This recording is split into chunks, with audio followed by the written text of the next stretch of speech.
अस्सलाम वालेकुम नाज़रीन, मैं हूं अरसलान खोकर। आप देख रहे हैं प्रोग्राम तब्दीली। मियां नवाज शरीफ की वापसी, खासी हलचल, सियासत में एक नया रुख भी इख्तियार किया।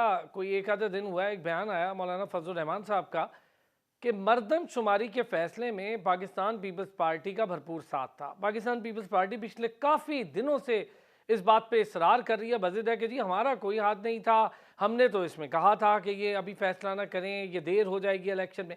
लेकिन जब एक साथ थे तो सब फैसले एक साथ थे, जब अलग हुए तो एक दूसरे पर। अच्छे फैसले हमारे और बुरे फैसले उनके। मियां नवाज शरीफ वापस आते हैं, क्या बयानियां लाते हैं, इस पर तो बात करेंगे। उम्मीदें पाकिस्तान में वापस आ रहे हैं। अब देखते हैं कि पाकिस्तान की उम्मीद किस हद तक बढ़ेगी, किस हद तक नहीं, इस पर भी बात करेंगे। इस वक्त सियासत का जो टोटल हम डायमेंशंस देख रहे हैं वो इस हद तक तब्दील होकर रह गई हैं कि अब सियासत इशूज़ से हट गई है। पहले इशूज़ बेस्ड सियासत होती थी, अपने अपने मंशूर में इशूज़ की बात की जाती थी, इलाकाई तरक्की की, मुल्क की तरक्की की, ज़राअत की, इंटरनेशनल रिलेशंस की, कभी अमेरिका को बुरा कह दिया तो कभी किसी को बुरा कह दिया, ये चलता था। अब शख्सी बुनियाद पर यह सियासत आके ठहर गई है। कभी किसी को बुरा कह दें, कभी किसी को कह दें, कभी किसी की करप्शन कह दें। ट्रुथ कमीशन बनाने की बात की जा रही है। शाहिद खाकान अब्बासी नाराज़ हैं। नून लीग पंजाब में कितना फुटहोल्ड रखती है, इस पर भी बात करेंगे। पीपल्स पार्टी जो लेवल प्लेइंग फील्ड का जिक्र कर रही है, क्या पंजाब में लेवल प्लेइंग फील्ड के लिए पीपल्स पार्टी खुद भी तैयार है?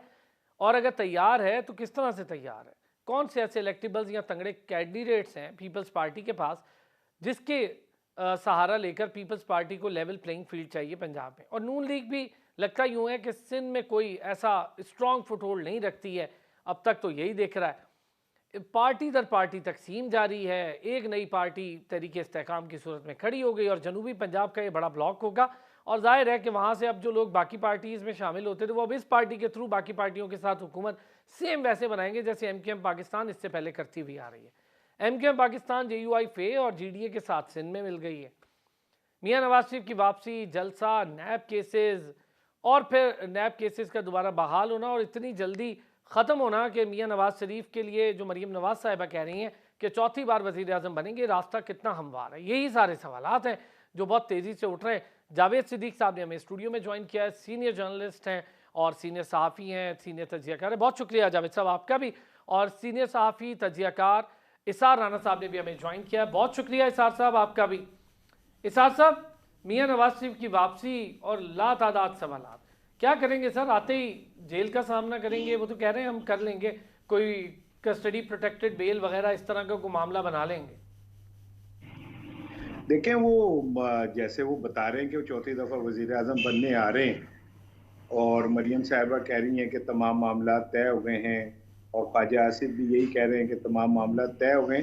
तो फिर तो अब किसी के तकल्लुफ़ की क्या ज़रूरत है? मैं ये समझता हूँ कि उन्हें डायरेक्ट वज़ीर आज़म बनाया जाए ना आगे, और उन्हें कहा जाए कि आप एयरपोर्ट से सीधे वज़ीर आज़म हाउस तशरीफ़ लाएं और आके हल्फ उठाएं। बल्कि मैं तो ये समझता हूँ कि तमाम इदारों को और जजेस को और तमाम को एयरपोर्ट पे ही उनका इस्तकबाल करना चाहिए कि सर आपने मुल्क की 3 दफ़ा तकदीर बदली है, चौथी दफ़ा जो रह रू गई थी थोड़ी सी वो भी आप बदल दें। और आपके जो खुशहाली है बकौल मरियम साहिबा के आप लेके आ रहे हैं, जो 3 दफ़ा तो आप अपने बच्चों के लिए ले आए, तो अब चौथी दफ़ा जो आप अनोखी खुशहाली लेके आ रहे हैं, तो सर वो ले आए।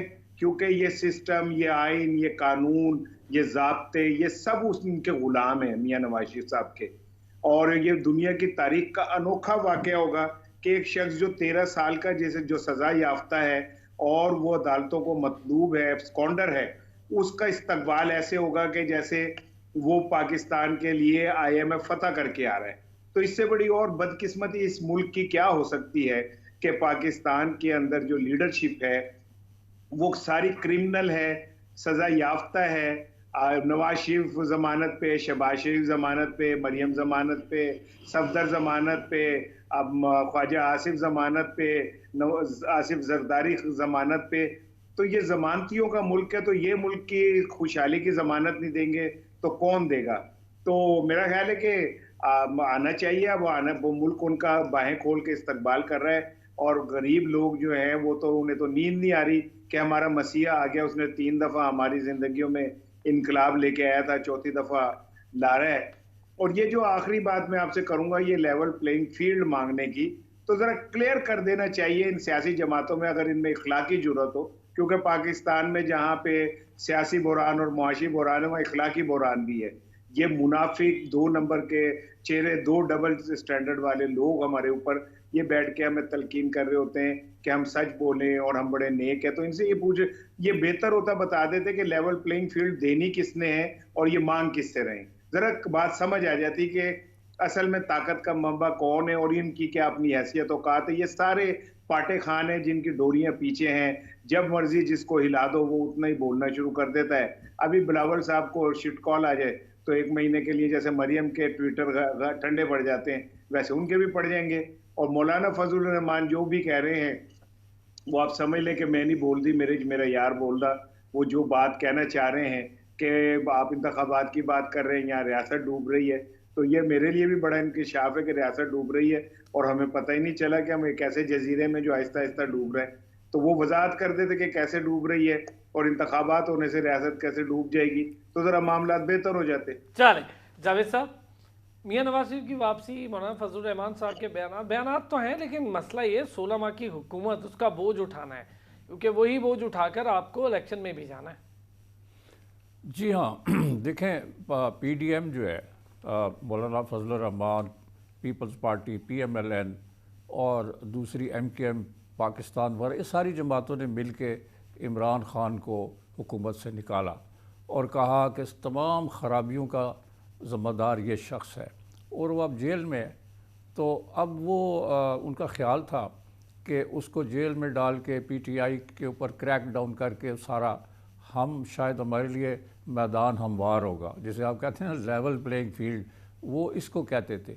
लेकिन पाकिस्तान में जब इत्तेहाद होते हैं, हुक्मरान इत्तेहाद, तो वो एक ज़बान बोलते हैं, लेकिन जब हुकूमत से अलग होते हैं तो उनकी ज़बानें अलग अलग हो जाती हैं, वो अलग बयानात शुरू करते हैं, जैसे अब हो रहा है। And it is very natural. ये कंट्राडिक्शंस मफादात की, सियासी मफादात की और ज़ाती और पार्टी मफादात की कंट्राडिक्शंस अब सामने आने लगी हैं। पीपल्स पार्टी कह रही है कि लेवल प्लेइंग फील्ड होना चाहिए। लेवल प्लेइंग फील्ड से उनकी मुराद ये है शायद कि पीएमएलएन जो है वो एस्टेब्लिशमेंट के ज़्यादा करीब है और उसको पैट्रोनेज हासिल है। उसके लीडर ये कह रहे हैं कि इस वक्त जो वफाकी काबीना है उसमें पीएमएलएन के हामी लोग मौजूद हैं, जिसमें फवाद हसन फवाद का नाम लिया जाता है, आहद चीमा का नाम लिया जाता है, तोकीर शाह का नाम लिया जाता है। तो एक तरफ वो ये, दूसरा तो ये पंजाब का नाम क्यों नहीं लेते? नहीं, उन्होंने कहा है कि आसफ जरदारी का बेटा कहा जाता है वज़ीर आला पंजाब को, लेकिन वो दरअसल किसी और का आदमी है और वो पीएमएलएन की कॉपी है, यानी पीएमएलएन की डिटो कॉपी है। वो पीएमएलएन से सारे इंस्ट्रक्शन, उनकी कुर्बत भी पीएमएलएन से, वो ये तो इसलिए उनको ख़तरा है कि पंजाब में शायद, जैसे वो समझते थे कि वो ग्राउंड गेन करेंगे जनूबी पंजाब में और शायद मज़ीद सीटें ले सकेंगे, तो पीपल्स पार्टी मायूस है। जरदारी साहब अपने तमाम कर फर के साथ लाहौर आए, बैठे, बातें हुई, इधर उधर रबते भी हुए, लेकिन उनको बड़ा ब्रेक थ्रू नहीं मिल सका पंजाब में कि बहुत सारे लोग आके उनको ज्वाइन करते, इलेक्टेबल्स वगैरह। ऐसा नहीं कमर ज़मान कायदा साहब पे बड़ा तकिया किया जावेद साहब, लेकिन कोई रिजल्ट्स नहीं आए हैं अभी तक पंजाब से, हालांकि बड़ा काम करने की कोशिश एक चेंज और एक तब्दीली आ चुकी है। वो तब्दीली ये है कि पिछले चंद सालों में जिस तरह पाकिस्तान को इन जमातों के लीडरों ने लूटा और उसको प्लंडर किया, और जिस तरह गुर्बत बढ़ी और जिस तरह से मुल्क के जो अपरेटस है, इंतज़ामी ढांचा है, वो मशीनरी नाकारा और तबाह हुई है। करप्शन जो है हर कोने में फैल गई है। हर शख्स जो है वो अपने मफाद के पीछे पड़ा हुआ। तमाम जो सरकारी अदारे डिसफंक्शनल हुए हैं इस सियासी अफरा तफरी, करप्शन और इसकी वजह से। चले अच्छा सर, मैं आता हूँ ज़रा, जो हमारा निगरान सेटअप है, इसके बाद इलेक्शन कमीशन का रोल है, इस पर बात करेंगे, और सिंध और पंजाब की जो इस वक्त की सिचुएशन है और आने वाले दिनों में इलेक्शन में उसके क्या डायनामिक्स होंगे, उस पर बात करेंगे। एक छोटा सा ब्रेक लेते हैं। वेलकम बैक जी। और काफ़ी सारे सवाल थे जिस पर मुझे बात करनी थी। इसार साहब हमारे साथ मौजूद हैं, जावेद साहब मौजूद है। इसार साहब, इलेक्शन कमीशन ने बस आखिरी हफ्ता कह दिया जनवरी का, लेकिन अब तक कोई क्लैरिटी नहीं है कि कब होने इलेक्शन। इलेक्शन होना आपकी नज़र में किस हद तक बहुत ज़रूरी है? जो हालात है या जो सिटिंग गवर्नमेंट है हमारी, इंटरिम गवर्नमेंट, जाहिर है कि वो उस तरह के फैसले नहीं कर सकती जैसी इलेक्टेड गवर्नमेंट्स करती हैं। देखिए बात यह है कि जो मौजूदा निगरान हुकूमत है वो तो कहीं पे भी ऐसे बिहेव नहीं कर रही कि वो निगरान हुकूमत है। वो वाले बड़े बड़े फैसले भी कर रही हैं जो मेरा ख्याल है कि इलेक्टेड गवर्नमेंट को करने चाहिए। लाइक अफगानिस्तान वाला इशू कोई छोटा इशू नहीं है। फिर इसी तरह बहुत सारे तिजारती मामलात जो हैं उनमें निगरान हुकूमत बहुत आगे बढ़ के खेल रही है। तो मुझे उनके इस स्टाइल से तो कहीं खौफ महसूस होता है कि ये जाने वाले नहीं है। और जैसे पंजाब में निगरान वजीर आला साहब गैर कानूनी तौर पे, गैर आईनी तौर पे हुकूमत में बैठे हुए हैं, 90 दिन के लिए वो इंतखाबात कराने आए थे और उन्होंने उसी चीज़ को इनकार कर दिया। तो चूंकि पाकिस्तान में आइन जो है वो एक मोम की नाक है और जहां मर्जी मोड़ दो और ताकतवर उसको जैसे मर्जी अपनी मर्जी से उसको उसके मायने निकाल दे तो वो निकल जाते हैं, क्योंकि पाकिस्तान का अगर मैं आपकी बातों से ही अखज़ करूं और पूछना चाहूं, आपको नहीं लग रहा कि जनवरी में इलेक्शन होंगे? जी मैं वही उसी तरफ आ रहा था। एक हमारे दोस्त थे, उनके मुलाजिम ने कहा कि जी मैं बड़ी मेहनत करता हूँ, मेरा महीना बढ़ा दो। तो उन्होंने कहा कि चलो आइंदा से तुम्हारा महीना 34 दिनों का होगा। तो मुझे इलेक्शन कमीशन भी ना 34 दिनों का महीना करती हुई नजर आ रही है। भाई अगर आपने इंतखाबात की डेट का ऐलान कर दिया तो कर दें, आप महीना दे के चुप हो गए। अब आप वेट कर रहे हैं कि कोई दरमियान में रास्ता निकले। मौलाना फजलुर रहमान ने लॉबिंग शुरू कर दी है इंतखाबात के हवाले से, इधर उधर से आवाजें आ रही हैं। वो कहते हैं कि जी बर्फबारी हो रही होगी और मुमकिन नहीं होगा। तो 2018 के इंतखाबात भी फरवरी में ही हुए थे और तब भी मेरा ख्याल है फरवरी में जुलाई नहीं थी, फरवरी में भी सर्दी थी। और दूसरी बात यह है कि वो ये कहते हैं कि लॉ एंड ऑर्डर की सिचुएशन ऐसी है केपी के बलूचिस्तान में कि इंतखाबी अमल जारी नहीं हो सकता। तो अगर फर्ज करें 2 सूबों में इंतखाबी अमल ही नहीं हो सकता तो फिर आप इंतखाबात खाली पंजाब में कराएंगे मियाँ नवाज शरीफ के लिए और आप उनके लिए कह रहे हैं कि माही आवेगा तो मैं फुला नल धरती सजावांगी। तो उनके लिए धरती सजाना चाह रहे तो सजा लें। लेकिन अब मेरा ख्याल है कि पाकिस्तान का इलेक्शन कमीशन एक वाहिद इलेक्शन कमीशन है, इसकी तारीफ करना बनती है कि पूरी दुनिया में ये वाहिद इलेक्शन कमीशन है जो सिर्फ इलेक्शन ना कराने के लिए काम करता है और अगर करा देता है तो वो इतने कंट्रोवर्शियल कराता है। साहब एक बात बताएं, कंट्रोवर्शियल तो हमने देखे, लेकिन ये जो खुद फैसले कर गए, किसी ने रोका था, हाथ पकड़ा था, क्या कहा था, अब तो वो उससे मानने से इनकारी हैं। एक कहता है हम नहीं थे उसमें, उस मीटिंग में जिसमें मुश्तरका मफादात कौंसिल का फैसला हुआ, हम नहीं थे तो वो थे, उन्होंने नहीं। एक दूसरे पे तो डाल रहे हैं, लेकिन सब मौजूद थे, खुद किया ना फैसला। अब हल्का बंदियों के लिए इंतजार तो करना पड़ेगा। देखिए पीपल्स पार्टी को छोनी काकी नहीं है, मुन्नी काकी नहीं है, कोई दूध पीती हुई बच्ची नहीं है कि उसके फीडर हाथ में तो उसे पता ही नहीं तो मैं पोली और अन्नी पोली भी नहीं की कि उन्हें ही ना पता चले कि हम मुश्तरका मुफादात कौंसिल के अंदर बैठ के जब हम ये क्या नाम है शुमारी के ऊपर बात करते हैं और फिर हम कहते हैं कि इसके तहत नई मरदमशुमारी के तहत इंतखाबी हल्के बनेंगे, तो आपको नहीं पता कि इसका मतलब क्या होता है। आप बहुत बोले हैं, आप रोटी को चोची कहते हैं। अब आप रो रहे हैं, मगरमच्छ के आंसू बहा रहे हैं क्योंकि आपको ये था कि पंजाब में हमें हिस्सा मिलेगा, लेकिन पंजाब से जब आपको किक पड़ी तो आपको अब आइन और 90 दिन और वो रजा रब्बानी साहब को आइन के दिन याद आ गए। तो जब सुप्रीम कोर्ट ने कहा था कि केपी के और पंजाब में इलेक्शन कराओ तो तब क्या फोर्थ शुदगान में थी पीपल्स पार्टी और तब इन्हें नहीं पता था कि आइन जो है वो स्टेम भी एग्जिस्ट कर रहा है। तो ये सब ऐसे ढकोसले हैं और ये सब अपने अपने मुफादात की गेम खेल रहे हैं। माले गनीमत में जब लड़ाई होती है तो फिर जो लूटने वाले होते हैं वो तकसीम हो जाते हैं। तो माले गनीमत में पीपल्स पार्टी को कुछ मिल नहीं रहा, ना पंजाब से ना केपी के से, तो उनके चीखें बनती हैं। मौलाना फजलुर रहमान साहब ये समझते हैं कि उनके साथ सबसे बड़ा प्रैंक हुआ है और प्रैंक इस तरह हुआ है कि वो वाहिद आदमी थे और इसमें कोई शक नहीं है कि ये जब सारे अपने अपने बिलों में छुप के बैठ गए थे, तो फजलुर रहमान ही तो थे जिन्होंने इमरान खान को चैलेंज किया था। फजलुर रहमान ही तो थे जो उनके सामने खड़े थे।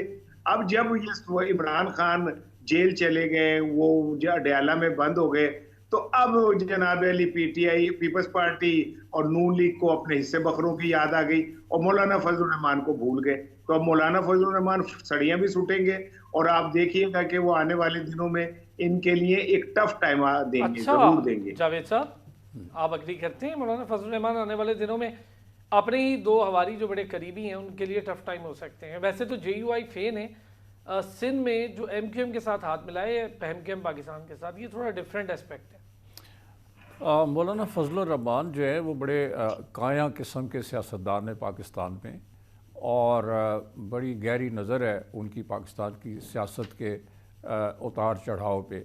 और वो इस वक्त जो कह रहे हैं कि इलेक्शंस नहीं हो सकते, उन्होंने पीपल्स पार्टी के बारे में भी तहफ़्फ़ुज़ात का इज़हार किया है। वो कहते हैं कि पीपल्स पार्टी जो कुछ एग्री करके उठी थी कैबिनेट मीटिंग्स में, CCI में और दूसरे फोरम्स पे, उससे वो हट रही है। और इस एक तरह से उनका पीपल्स पार्टी के साथ मुझे लगता है कि तसादुम है, मफादात का भी और दूसरा भी। तो मौलाना फजलुर रहमान जो हैं वो इस्तेमाल हो सकते हैं इलेक्शंस को डिले कराने में। जैसे कि वो कह रहे हैं कि बर्फ़बारी होगी नॉर्दर्न एरिया में, वो कहते हैं वहाँ भी बर्फ़बारी होगी, वोट कास्ट नहीं हो सकेंगे। KPK के बहुत से हिस्से हैं बलूचिस्तान में, तो वो एक हमवार कर रहे हैं फ़िज़ा को। ये जो पाकिस्तान की हिस्ट्री में वैसे तो सारे इलेक्शन जो होते रहे गैर यकीनी सूरत हाल में होते रहे, और ये नहीं पता होता था कि क्या होगा, और हमेशा मुतनाज़ा इलेक्शन रहे। तमाम इलेक्शंस के जो नताइज थे वो तस्लीम नहीं किए गए। 1970 का इलेक्शन कहते हैं बहुत ही शफाफ था, उसके नताइज को भी तस्लीम नहीं किया गया, मुल्क टूट गया। उसके बाद के तो सारे इलेक्शंस कंट्रोवर्शियल और मुतनाज़ा थे। तो लेकिन पाकिस्तान की हिस्ट्री में सबसे ज़्यादा जिस इलेक्शन पे तनाज़ा होगा और केओस होंगे और अफरा तफरी होगी और डिवाइडेड और मुनकसम मैंडेट होगा, वो ये इलेक्शंस होंगे अगर होंगे।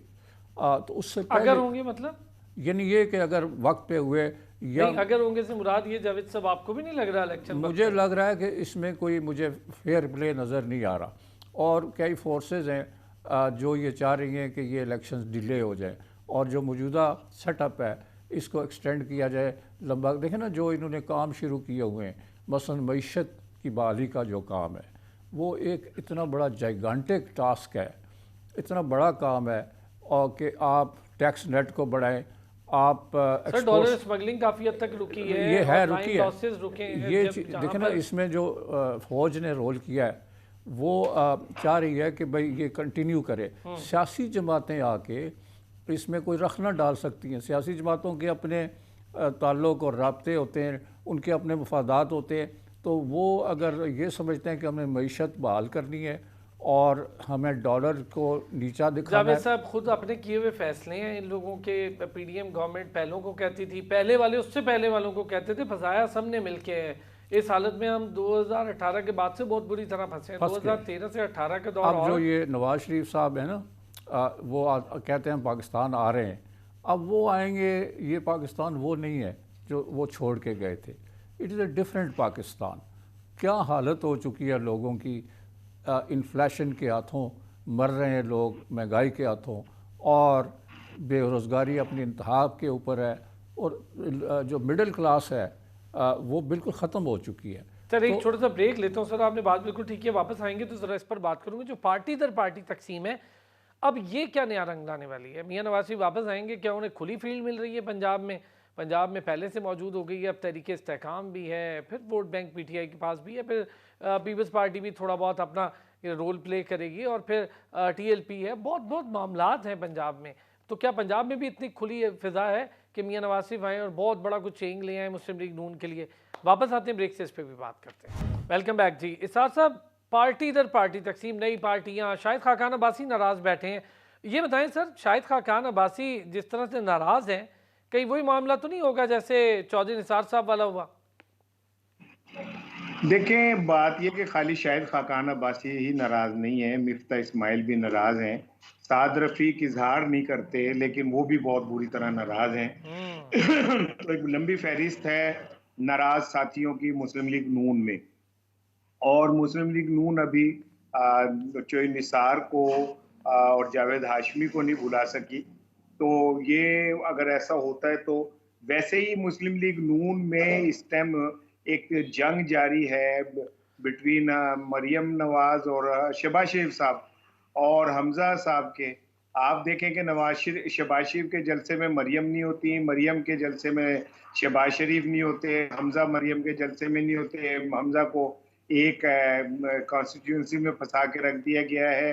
ये सारी चीजें इस बात की गमाजी हैं। फिर मैं चूंकि मेरा जाती तौर पे भी लोगों से ताल्लुक रहता है, तो मुस्लिम लीग नून के वर्कर्स बहुत बुरी तरह डिसअपॉइंट हैं, डिमोरलाइज हैं।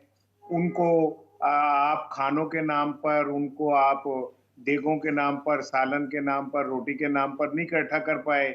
आपने अपनी तमाम फिर ये कन्वेंशन मुलतवी कर दी है इस खौफ से कि ये फ्लॉप शो जो है ये हम एक्सपोज हो रहे हैं, तो हम क्यों ना मियाँ साहब को डायरेक्ट टार्जन की वापसी की तरह उठा के एयरपोर्ट से सीधा मीनार पाकिस्तान ले जाएं। लेकिन अब मुझे लगता है कि मीनार पाकिस्तान को भरना भी इनके लिए मसला हो जाएगा। तो कहीं ऐसा ना हो कि ये लोग खुद ही उसमें पानी छुड़वा के कोई इस तरह का माहौल बना दें कि जी जलसा मुलतवी करना पड़ जाए। तो इन तमाम हालात में इस टाइम एक टफ सूरत हाल है मुस्लिम लीग नून की। यहाँ पे यह समझ लें कि मेरी राय में अगर वो नहीं आते तो उनका हाल अल्ताफ हुसैन जैसा हो सकता है, और अगर आते हैं तो उनका हाल इमरान खान जैसा भी हो सकता है। शदीद मुज़ामत का सामना करना पड़ सकता है, क्योंकि अभी जो जलसा लाहौर में हुआ खाने के नाम पर लोगों को इकट्ठा किया गया, उसमें भी इमरान खान के हक में नारे लग गए। आज गुजरावाला में जो बोर्ड लगे हुए थे मियां नवाज शरीफ साहब के, उस पर कोई स्याही मल गया है। तो ये वो दो नवाज शरीफ का पंजाब नहीं रहा जो छोड़ के गए थे, जहां मियां दे नारे बजते सन। अब यहाँ पे मियां दे नारे नहीं बज रहे, यहाँ पे अब लोग कुछ और कह रहे हैं, कुछ और कर रहे हैं। शहबाज शरीफ साहब की गाड़ी को जिस तरह रोक के बदतमीजी की गई, जो मुगलिजात बकी गई, वो एक नविश्ता दीवार है। इन्हें ये समझ आना चाहिए कि ऐसा ना हो कि इमरान खान नवाज शरीफ के इस्तकबाल में आने वाले लोग उनके खिलाफ ही नारेबाजी शुरू कर ठीक हो दें। गया। मैं जरा इस पर ये और बड़ी इस बात आपने का सही सीधा चले, इम्कान है ये बड़ा सख्त बात हो जाएगी कि और नवाज बड़े शरीफ साहब सख्त जिस दिन हालात आएंगे फेस। तो जी उस दिन रद्द-ए-अमल ना आ जाए लोगों का। ठीक हो गया। जावेद साहब क्या कहते हैं सर?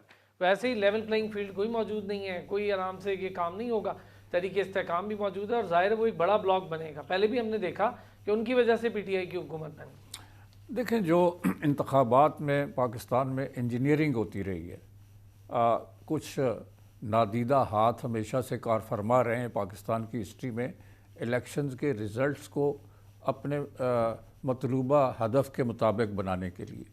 तो बहुत सी पार्टियां जो हैं वो अब मैदान में उतरेंगी।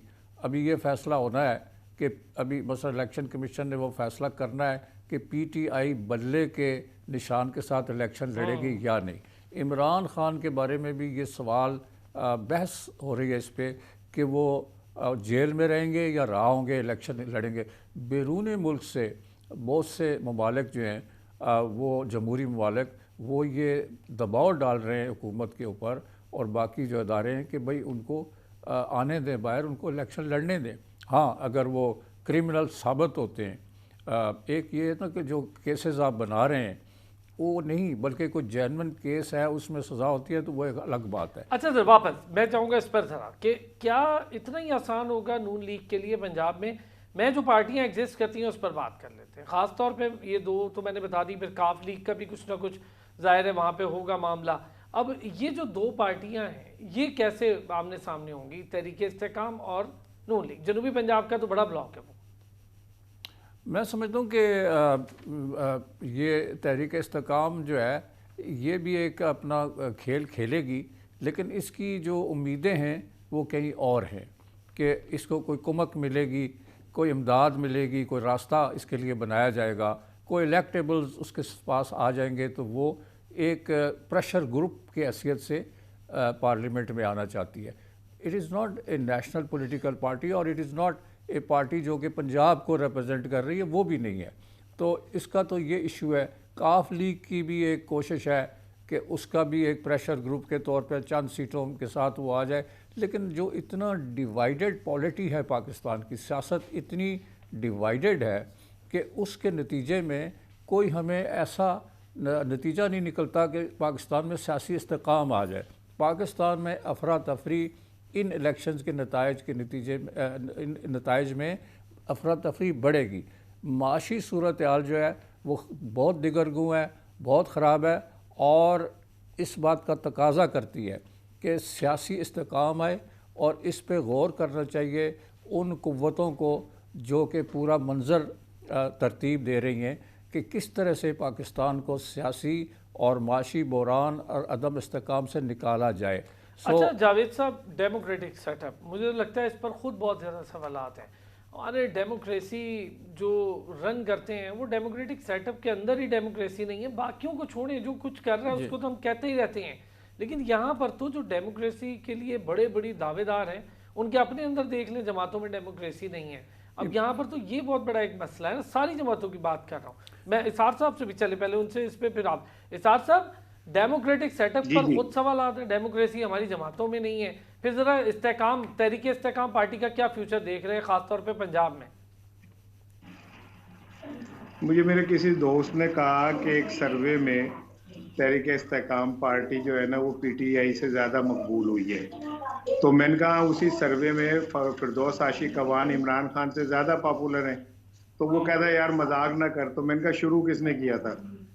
तो ये मजाक आप हर इलेक्शन में देखते हैं, कुछ जमातें बारिशों में जैसे खुम्बियाँ उगती हैं वैसे उगती हैं आशीर्वाद के साथ, और कुछ पार्टियों को खराब कर, ये कहते हैं हम जीतेंगे नहीं, हम हरा देंगे।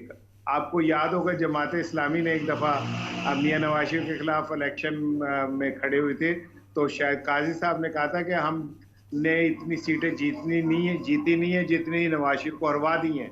तो ये जो इस तरह के होती हैं पार्टियां, इनका मकसद सिर्फ कोई ये तो नहीं होता, ना इनको अवामी पजीराई है, ना इनके साथ अवाम है, इन्हें भी इस बात का पता है। मीडिया के सर पे, दौलत के सर पे इन्होंने अपनी एक साख बनाई हुई है, लेकिन इलेक्शन में जाएंगे तो मुझे तो लगता ही अपने आप को खुद भी वोट नहीं देंगे।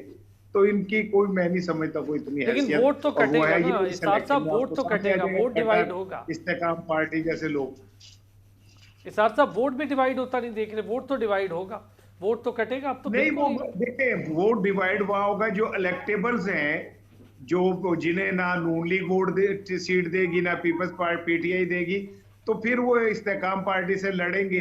तो वो इलेक्टेबल्स का अपना जाहिर एक वोट बैंक तो होता है, वो उनके पास जरूर रहेगा। लेकिन अगर कोई कहे कि इस्तेकाम पार्टी की वजह से उनको कोई मकबूलियत में इजाफा होगा, तो इससे ज्यादा अहमकाना बात कोई नहीं हो सकती। अच्छा ये बताएं इसार साहब, आपसे फिर मैं जावेद साहब से पूछता हूँ, एमक्यूएम पाकिस्तान को जेयूआई फे से हाथ मिलाना पड़ रहा है, वो भी सिंध में। पीपल्स पार्टी के बड़े हवारी रहे हैं बड़ा लंबा अरसा, और शायद फायदे में भी रहे हैं। देखें, जो एमक्यूएम है इसके डीएनए में अपोजिशन नहीं है, ये सिर्फ इक्तिदार के पानी में जिंदा रहते हैं, वरना ये क्लेमाडोमोनास और पैरामेशियम की तरह कैमोफ्लेज कर जाते हैं। अब इनके लिए इक्तिदार बहुत, इनकी बका की जरूरत है।